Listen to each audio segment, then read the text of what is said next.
The purpose of this film is to clarify and expand the term photogenie and highlight its importance to film study. Photogenie was a term that originated in photography, translating literally to an image made with light. It wasn't until the invention and growth of cinema that it began to take on a greater and much more complex meaning.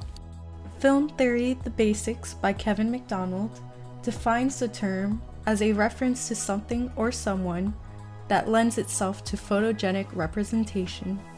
Term is embraced by French filmmakers and critics in the 1920s to indicate cinema's unique revelatory powers. The term is usually closely associated with filmmaker Jean Epstein, but it was actually Louis Deluc who coined the term in the early 1900s. During the narrative avant-garde movement in the 1920s, photogenie and subjectivity were the two main destabilizing concepts that were used by film theorists to explore the perception of reality in cinema. During this era, photogenie and other concepts were ways to destabilize familiar ways of seeing and seek to explore new dynamics of human perception. Photogenie altered traditional views of cinema and questioned what was considered normal in the industry. Deluc and other filmmakers and theorists such as John Epstein and Tom Gunning were adamant supporters of the concept of photogenie and believed that at its heart, photogenie seeks the essence of cinema. Film theorist Tom Gunning later elaborated on the concept of photogenie.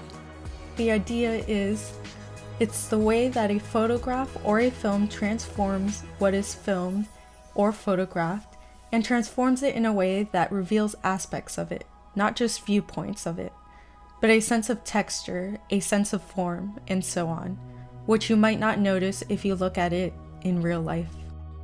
Deluc may have coined the term, but there was no greater follower of photogenie than Jean Epstein. Epstein used the word to describe the almost magical, transformative power of film, even describing it as a kind of ephemeral intensity, which, once noticed, could only be sustained for a matter of seconds before it subsided. Epstein was an adamant apostle of photogenie and firmly believed in the added value film gave to reality. It did not simply replicate reality, but transformed it. Jean Epstein's notion of photogenie is significant, fundamentally tied to subjectivity. Films with this uses close-ups, highlights movement, has simple narrative, and enables close psychological identification, giving context to the bigger work. Here is a short video created by Simon Cade explaining his use of cinematic techniques on a film to reveal psychological information for his characters. For this project, I thought it'd be cool to try and show the relationship between the characters through the camera placement. For example, in this scene, the dealer is kind of looking out for Mark. There isn't any conflict between them. So I thought I could show that by having them both stand at an equal distance from the camera, a two-shot, so they are sharing the frame. Whereas in this scene, it's a relationship of aggressive confrontation. So I decided to cover the whole scene in singles, so the characters are separated, opposite each other, rather than equal and sharing the same frame. When we see two brothers talking, they share the frame. Whereas when there's conflict between two characters, we cover it with singles, so they're separated. In theory, the audience might subconsciously recognize this visual pattern and therefore have a better understanding of the relationship between the characters. So it's only natural that for the beginning of the final scene, we had them in opposition, since Mark is going to take revenge. But when he kills the wrong person, that changes something. By the end of the scene, Mark and Connor are for the very first time standing on the same plane. Now both of them have killed, they share the same frame. They have something in common. And for me, that links in with the message of the film, about what revenge really achieves. Now, I should say that this idea of using two shots for equality and singles when there's conflict is not really an established rule. It's not a cinematic convention. It was literally just an idea that I thought could work well for this particular film. And really, that's all you can do. If you feel like the best way to cover your film is with just tons of extreme close-ups, then you absolutely go for that. But what about camera movement? Some people see it just as a way to add visual interest or to help keep the audience's attention. But I personally feel like that's buying a pair of running shoes and expecting them to run a marathon for you. If your film is boring, then it's going to take more than just a couple of crane shots to make it interesting for the audience. So for this short film, I decided to only use camera movement when the main character is moving towards his goal. In scene 1, we're on sticks, because Mark is yet to find his goal. Scene 2 doesn't have our main character in it, so it's still. Plus I felt like at this point Connor has complete control of the situation, and a rock-solid camera helps to show that. In scene 3, the camera does move with Mark, but only after he's heard a vital piece of information that points him towards his goal of getting revenge. In scene 4, he is confronting Connor directly, which is moving towards his goal, so the camera moves too, following with him as he pushes Connor against the wall. But it doesn't take long for Connor to take control and to start threatening him. So from that point onwards, the camera stays relatively still. Mark is no longer making progress. Then on set, JP, our cinematographer, suggested that we shoot this scene handheld, which I thought was a great idea, since it's the one time that Mark visibly expresses his anger, and we felt like a less stable camera helps to show that wild energy that's there in the early stages of revenge. For the second last scene, we go back to a static camera until we find out that he's buying a gun, at which point the camera very slowly starts to dolly in, but it's basically unnoticeable. But this time the camera is steady, since Mark appears to have cooled off from the previous scene. Now, following the theme, it makes sense that we start the final scene with a moving camera, since we're following Mark as he literally moves towards his revenge goal. And it's smooth, which reflects how he's totally focused, numb even. But by the end of the scene, we realise that he's failed his goal. Once again, Connor is in control, and so the camera stays completely still. Now, this is just one way that you can approach cinematography. Of course, there are absolutely no rules. But I guess my main point is that camera movement can do so much more than just spice up your film with some cool looking shots. So I do believe that camera angles and movement can help us to communicate ideas and emotions in our films. Now, keeping these concepts in mind, let's break down a scene. Photogenie description on 1931 M by Fritz Lang. The scene starts with a close-up of the clock expressing that the time is coming. Then a medium shot of the mother. Frau reacting to the clock happily while completing chores. Cutting to a medium shot of the school with the sound of the clock continuing. These shots reveal a nurturing mother who's happy because it is time for her daughter to come home from school.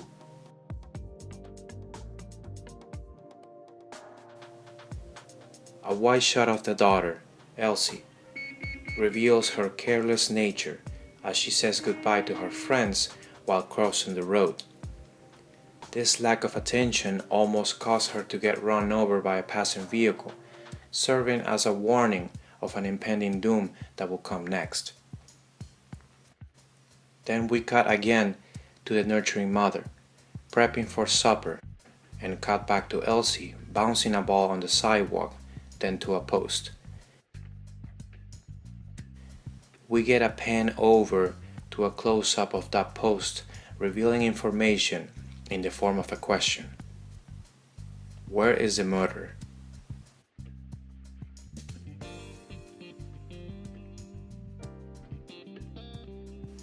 The arrival of Becker, the murderer, in the form of a shadow on that poster answers this question, revealing his dark and ominous position in the story as he looks down to Elsie, expressing his dominance and power. The predator has marked his victim, and the ball will be the tool used as a bait by Hans Becker, as a way of introduction and engagement to link them together.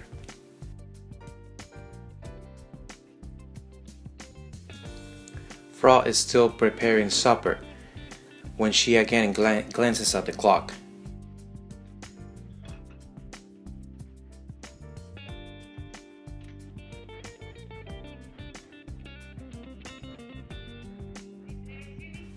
She then goes out the apartment and asks the children whether Elsie has walked with them. Notice the distance from her children and her, revealing a distance from her and Elsie.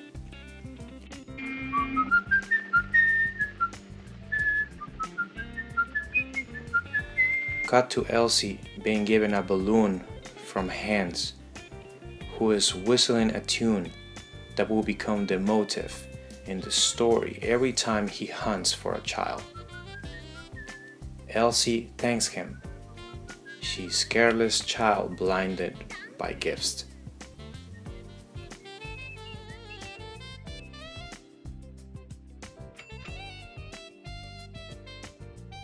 Frau asks the mailman whether he's seen Elsie. He hasn't. She walks out and looks down to the empty spiral staircase. Her being at such high position reveals her distance from Elsie and her powerlessness in protecting her from danger. Another close-up of the clock now makes the audience feel Frau's anxiety.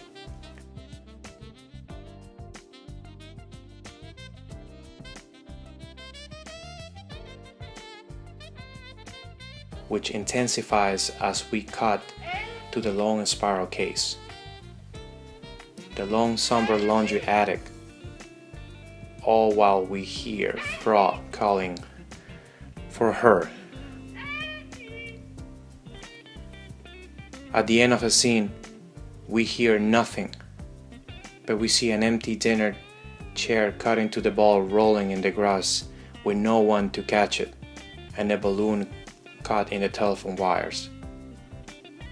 Elsie's future is present, and her fate is revealed. As we've discussed, photogenie is a concept that relies heavily on revelatory aspects propelling the narrative forward. Using a mixture of cinematic techniques such as the type of shot being used, the angles, or the camera movement, a filmmaker has the power to portray the tone of the story and the psychological makeup of the characters in the film. These aesthetics themselves tell the story. For example, even without sound in the film M, it is these concepts that give context to the story, and the viewers are able to interpret what is going on and what the characters are feeling. When wrapping things up, we need to focus on how photogenie is still relevant, important, and applicable in modern cinema. We can do this by analyzing Jean Epstein's essays, specifically the two ways in which photogenie operates. Now, these two ways would be in a cultural sense and aesthetics. In a cultural sense, Epstein simply wants to distinguish the artists from those who are not. Epstein also includes the audience in this notion, comparing viewers who come to observe the art and not so much the narrative. The idea of photogenie relies heavily on the aesthetics of a film. Aesthetics and techniques such as the montage or the close-up. We can observe these functions that operate within photogenie in films such as Drive and Only God Forgives. These modern-day films have aesthetics that were heavily influenced by the synth 80s culture. Films like Red Dawn and Weird Science would pertain to this culture, but weren't relevant to the idea of photogenie. Mainly because these coming-of-age films were made strictly to entertain the youth of the 1980s, but not in an art sense. Going back to modern cinema, directors like Nicholas Winding Refn, the director of Drive and Only God Forgives, was really captivated by this culture, specifically in the aesthetics, like the synth scores and the bright neon lights that occur frequently among his filmography. Refn used these aesthetics to build suspense and drama for his audience. So what does this prove? It proves that photogenie is a very important concept today. Even if the filmmakers don't incorporate Epstein's criteria in their films, those films still have the potential to influence others that may.